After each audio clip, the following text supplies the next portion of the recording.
Edward, and I'm addicted to Chartbeat, as we all are here. I mean, you have to congratulate Tony, not only because we are all heavy users of his product, but it is maybe the most addictive product since tobacco. And it's great to see, in fact, we had a couple guys from Chartbeat in over the last couple of weeks trying to upgrade us. I assume at no cost to Go ahead and see that. to some of the features that he's that they're developing, which are terrific. I want to start today. Is this sound about right? Yeah. Okay. I want to start today with the L word, legacy. The word legacy. And as Michael mentioned, I've done some startups from scratch. I've had the pleasure of doing some launches within places like the Journal and Time. And I can tell you the word legacy is almost perversely used as a pejorative in our media environment, in my view. I mean, having had these experiences, there's certainly pros and cons in both scenarios.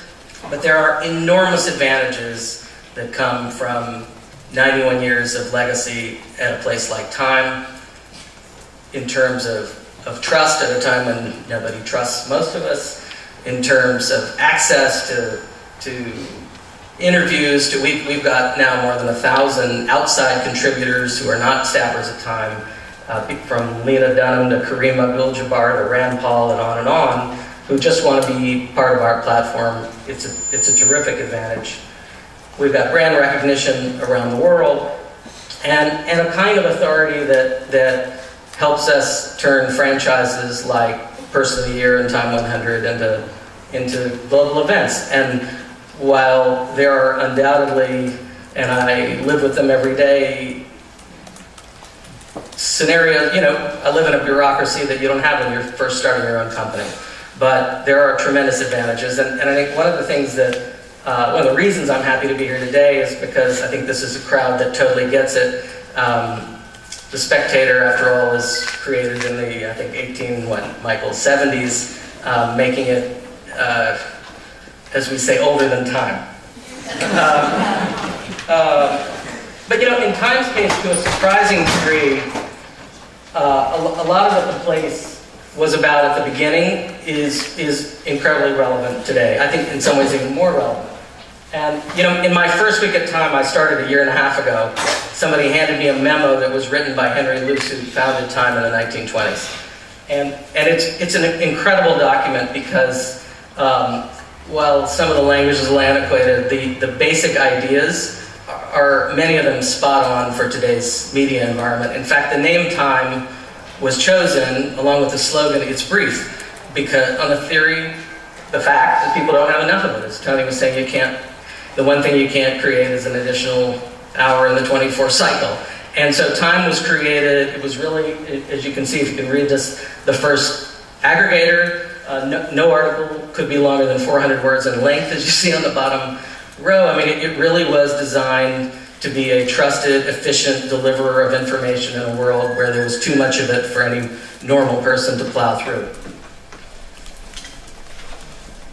One of the other things that was relevant, that is still relevant, very much relevant about Time, is voice was prioritized from the beginning, and actually a sense of humor was prioritized from the beginning. We were doing quizzes long before BuzzFeed was doing quizzes. We were doing cats long before LOL cats. And occasionally we even trolled. But not every tactic works anymore. All the old tactics. This one does. The others don't. And so I've had some fun in the last couple of weeks. Some of you here will remember a famous fixture of the previous century, Judy, the Time Life operator, who was all over the airwaves offering silly gifts in exchange for a year's subscription to Time. In just a minute, you're going to find out how you can get this terrific alarm clock telephone absolutely free. Stay where you are. sold. So that doesn't work anymore. So we've changed, and in fact, I've been at Time 18 months, but people who've been there a lot longer tell me that it has changed so much, really more in the last 18 months, the last year, than it has in a decade. And the result has been very positive. We've got no more alarm clock.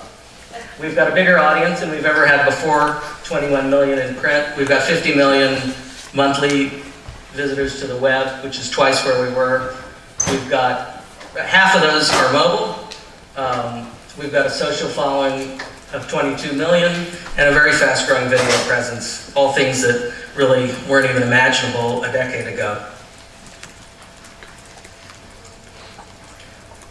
We're also, I think, surprisingly young on the web.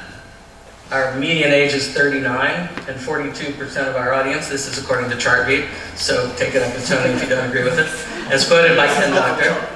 Well, take it up with Ken Doctor. Is 18 to 24. ComScore, thank you, Doc, thank you. ComScore, don't take it up with Tony. So how have we done it? What have we been doing? We've been very focused on a change in our digital strategy. We brought in new talent from all over the media landscape, from Mashable, from Gawker, from BuzzFeed, from HuffPo. And it's been a great fusion of DNA with the traditional Time talent and the newcomers who've made our newsroom, I think, a very exciting place to be. Abby was an intern this summer. We're hiring, find me after. We created a global continuous news desk, also a first for Time. It spans from New York to London to Hong Kong. We have an audience engagement team led by the terrific Callie Schweitzer, focused on social, on data, on search, on partnerships. Our newsletters are expanding. We've put a lot of focus, because one of the things we're trying to do, again, back to Tony's talk, is build loyalty, repeat visits, and not just drive-bys. And our newsletter strategy has been key in that.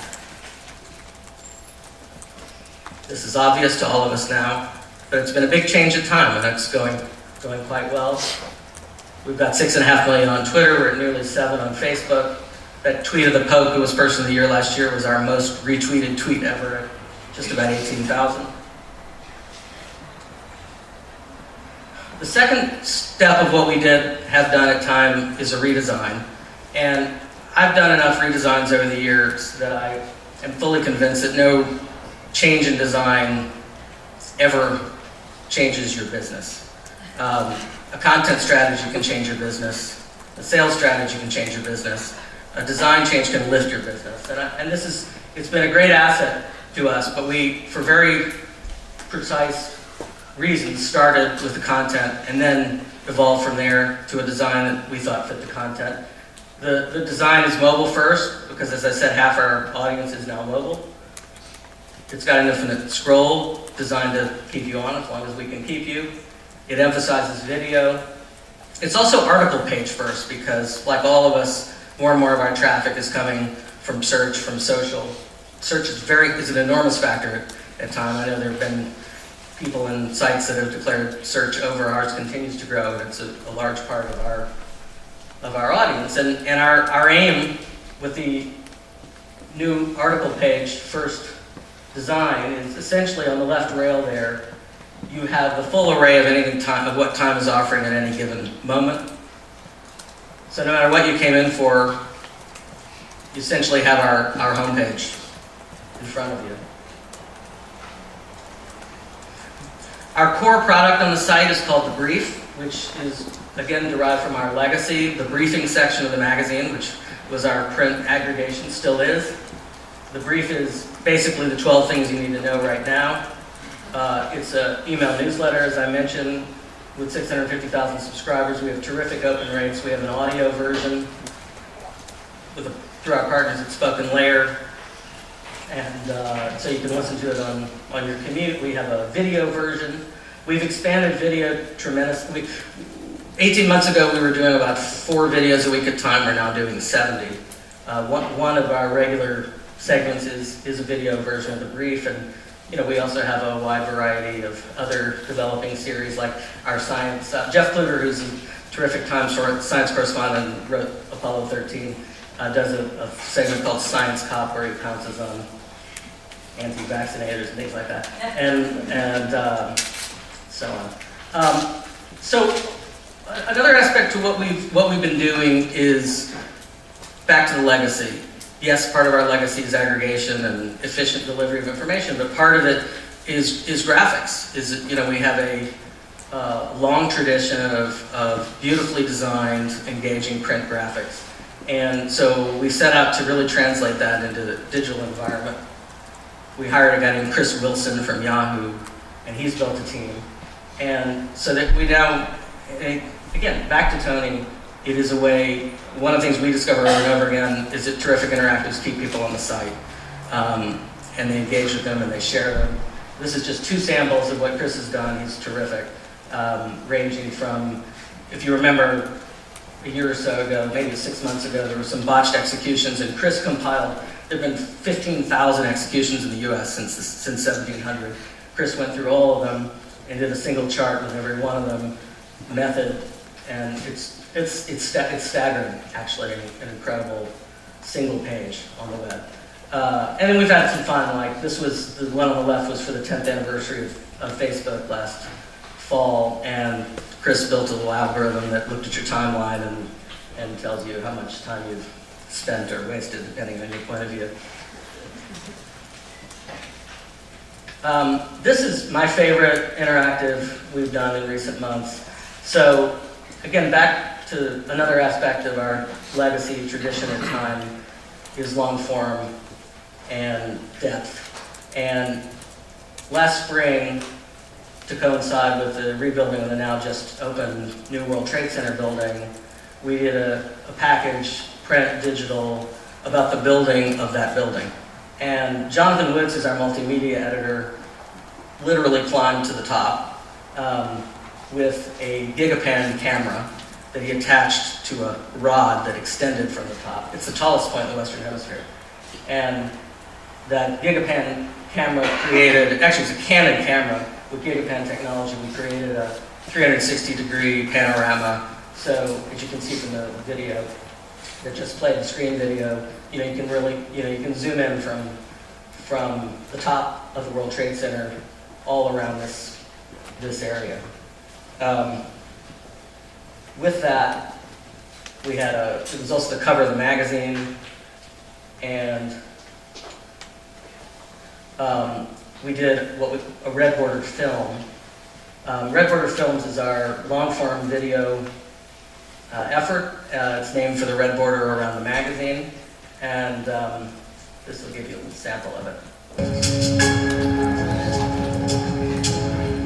It'll be a special day and say that you finally finished. Special as his job. I mean, look at this. There ain't no building like this ever going up.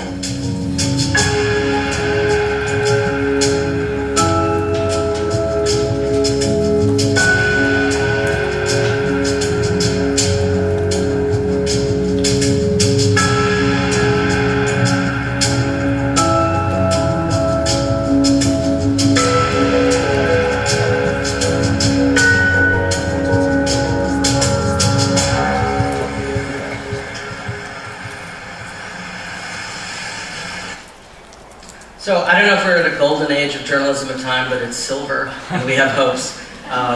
And it's been an exciting year and a half or so, and we've got big plans for the next, and I would be happy to take questions, thoughts.